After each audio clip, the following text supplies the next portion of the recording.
A bridle on a horse is very much like the steering mechanism in a car. It can really make a difference in how your ride handles. Here to help us take a look at the different types of bits for starting young horses is AQHA professional horseman Doug Milholland from Purcell, Oklahoma. A snaffle bit is a two-handed bit. You're pulling on your direct rein on either side, and eventually you teach them to respond to an indirect rein. And then once they understand the maneuvers and the different rein pulls, then I go to this short shank. Snaffle has the same snaffle mouthpiece that this does.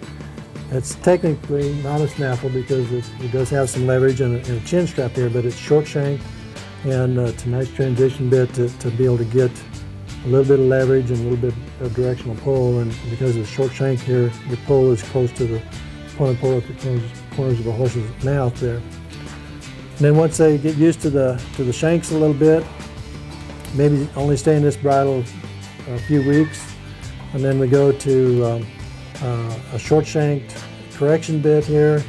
Not sure why it's called a correction bit, but it's just it's broken in the mouthpiece here like this. It has a little bit of port to it, but it does have a short leverage here, the chin strap, and this is a wonderful little transition bit as well.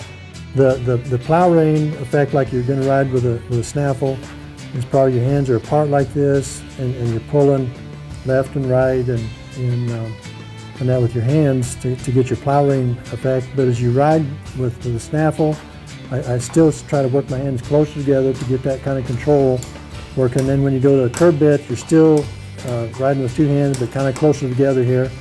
And eventually you want to get to where you go to one hand, one finger between the reins, and it's just a directional suggestion.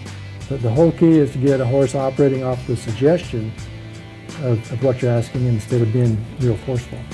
Because you can spend anywhere from $30 to $300 and up for a bit, experimenting on different types can get expensive. Doug says you're probably going to be ahead money-wise if you get professional advice, because tack may not really be the problem. Seek out horsemen who can help teach you how to use the equipment correctly. People who come for lessons, I'd say at least 50% of the time it's a tack or a bitting issue.